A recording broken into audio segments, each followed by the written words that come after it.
प्रभु यीशु के सामर्थ्य नाम में आप सबको जय मसीह की। Praise the Lord. आइए आज के मनन के लिए हम परमेश्वर के वचन को निकालें। मेरे साथ पहला कुरिन्थी अध्याय 13 और उसका वचन 2 निकालिएगा। यहाँ इस प्रकार से लिखा है, और यदि मैं भविष्यवाणी कर सकूं और सब भेदों और सब प्रकार के ज्ञान को समझूं, और मुझे यहाँ तक पूरा विश्वास हो कि मैं पहाड़ों को हटा दूं, परंतु प्रेम न रखूं तो मैं कुछ भी नहीं। Praise the lord, hallelujah. प्रभु के लोगों, अध्याय 12 में पौलुस प्रेरित ने पवित्र आत्मा के वरदानों के बारे में बताया। हम सबको वरदान चाहिए, चिन्ह, चमत्कार, मिराकल। आजकल फेमस कौन है? जो भविष्यवाणी करे, जो चमत्कार करे। इंस्टेंट हीलिंग हो रही है, अच्छा लगता है, वाह परमेश्वर महान है। पर इन सब से बढ़कर परमेश्वर क्या चाहता है, ये मैं नहीं चाह रहा हूँ, ये परमेश्वर क्या चाहता है। तो 13 अध्याय के वचन 2 में कहता है कि बड़े बड़े भेदों को, पहाड़ों को हटा दूँ, भेदों को समझ लूँ, वरदान, भविष्यवाणी, पर प्रेम नहीं है तो वचन कहता मैं कुछ भी नहीं। मसीह जीवन का आधार प्रेम है।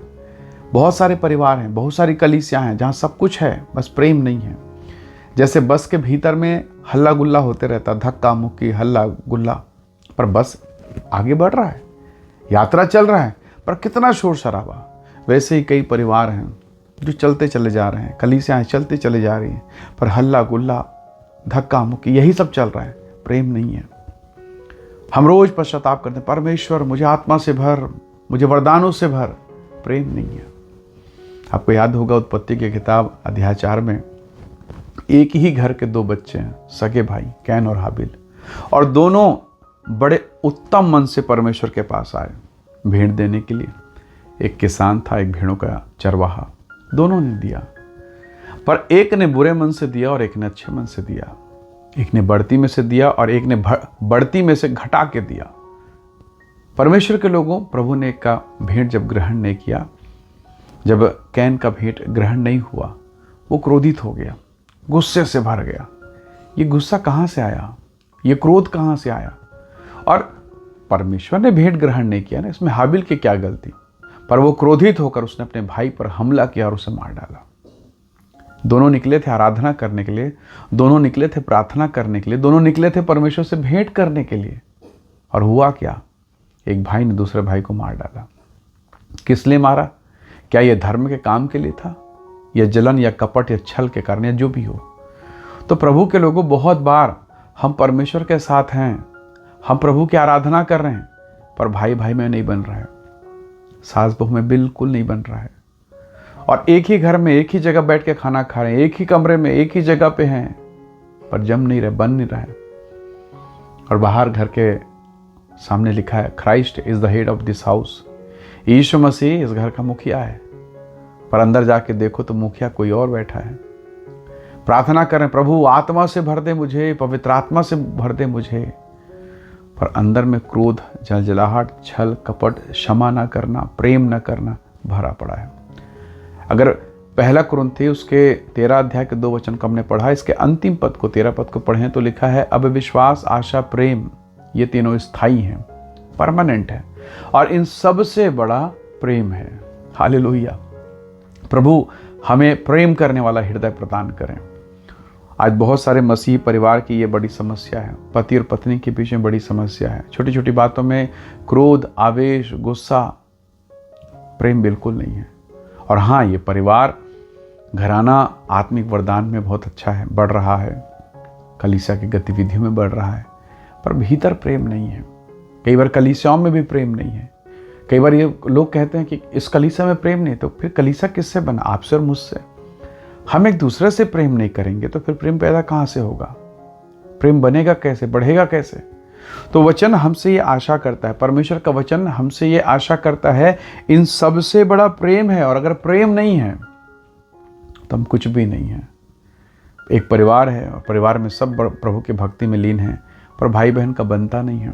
बहन बहन रोज लड़ते हैं, पति पत्नी रोज लड़ते हैं, और बाकायदा चर्च जाकर गवाही दे रहे, मैं परमेश्वर का धन्यवाद करता हूँ, प्रभु ने मुझे आशीष दी। तो बिल्कुल ठीक है, आपको प्रभु ने आशीष दी। हो सकता है आपके घर का दरवाजा बहुत अच्छा है, पर अगर खिड़की टूटा हुआ है तो क्या चोर नहीं आएगा? हो सकता है घर, दरवाजा अच्छा है, खिड़की भी मजबूत है, दरवाजा भी बढ़िया तगड़ा है, मजबूत है, पर ऊपर शेड लगा, छपरी टूटी हुई है, चोर नहीं आएगा। तो हम आत्मिक वरदान में तो ठीक है, बहुत सारी चीज़ों में बढ़िया है, भविष्यवाणी में बहुत बिल्कुल परफेक्शन है, पर एक जगह जहाँ प्रभु चाहता है, जो स्थायी है, जो परमानेंट है, जो सब परिवार का आधार है, मसीह जीवन का आधार, उसी में हम कमज़ोर हैं, उसी में हम कमज़ोर। जरा सोचिए, आपका बेटा है, उसने अपराध किया, वास्तव में मार खाने के लायक काम किया या दंडित होने के लायक अपराध किया। आप भी चाहते हैं कि न्याय के अनुसार उसको दंड मिले, पर कहीं ना कहीं आपके हृदय में आपके बच्चे के लिए प्रेम है कि नहीं है?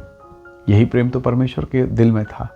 यद्यपि हमने पाप किया, अधर्म किया, परमेश्वर से पीठ फेर लिया, परमेश्वर से दूर निकल गए, फिर भी उसके हृदय में प्रेम था, और इसीलिए उसने मुझे और आपको पाने के लिए उसने बड़ी कीमत चुकाई, अपना इकलौता बेटा दिया। परमेश्वर ने जगत से ऐसा प्रेम किया कि उसने इकलौता बेटा दे दिया, ताकि जो कोई उस पर ईमान लाए, विश्वास करे, भरोसा करे, वो नाश ना हो, अनंत जीवन वो पाएगा। हालेलुया। तो इस मसीहत का आधार प्रेम है। मेरा और आपका आधार क्या होना चाहिए? तो प्रभु के लोगों, बहुत लोग वरदानों को खोज रहे हैं, इस कलीसिया में, उस चर्च में, उस चर्च में, वो दास, ये दास, वो श्रेष्ठ, वो प्रेरित, वो एपोस्टल, वो प्रॉफिट्स, पर प्रेम कोई खोज नहीं रहा है। प्रेम को कोई खोज नहीं रहा है, जबकि प्रेम के बगैर परमेश्वर का वचन कहता है मैं कुछ भी नहीं। तो आज के दिन में परमेश्वर हमें अनुग्रह दे ताकि हम प्रेम की आत्मा से भर जाएं। वो प्रेम नहीं जो शरीर का है, जो एक स्त्री और एक पुरुष का है, नहीं, वो प्रेम नहीं। वो प्रेम जो परमेश्वर का है, वो प्रेम जो स्वर्गीय है, वो प्रेम जो महिमा और आदर और पवित्रता से भरा है। Praise the Lord. और आज इसी बात की हमारे घरों को आवश्यकता है। बेटा सुनना नहीं चाहता अपने पिता को, पिता सुनना नहीं चाहता अपने बेटे को। बहुत तकलीफ़ें हैं, बहुत तकलीफ़ें हैं। बाहर से सब कुछ अच्छा दिखता है, पर अंदर सब गड़बड़ी है। क्यों ना हम परमेश्वर से अपने घर, अपने परिवार के लिए मांगें, प्रेम को मांगें। अगर प्रेम हमारे हृदय में है तो बहुत से घरों से लड़ाई, झगड़ा, समस्याएं दूर हो जाएंगे। सास और बहू के हृदय में प्रेम अगर उत्पन्न हो जाए तो बहुत सारी समस्याएं, भाई भाई के हृदय में प्रेम उत्पन्न हो जाए, बहुत सारी समस्याएं चली जाएंगी। आइए हम अपने जीवन के लिए, घर के लिए, परिवार के लिए उस स्वर्गीय प्रेम को मांगें, परमेश्वर के प्रेम को मांगें। प्रेमी अनुग्रहकारी स्वर्गीय पिता, हम आपका धन्यवाद करते हैं प्रभु, आपके प्रेम, आपकी दया, आपके अद्भुत अनुग्रह के लिए। अनुग्रह दे पिता, ताकि हम वरदानों के साथ, महिमा के साथ, हम प्रेम में भी जड़ पकड़ें और गहराई के साथ बढ़ते चले जाएं, क्योंकि बगैर प्रेम हम कुछ भी नहीं हैं। पिताजी अनुग्रह कर, आशीष दे और हम सबके भीतर में अपने स्वर्गीय प्रेम को डाल पिता।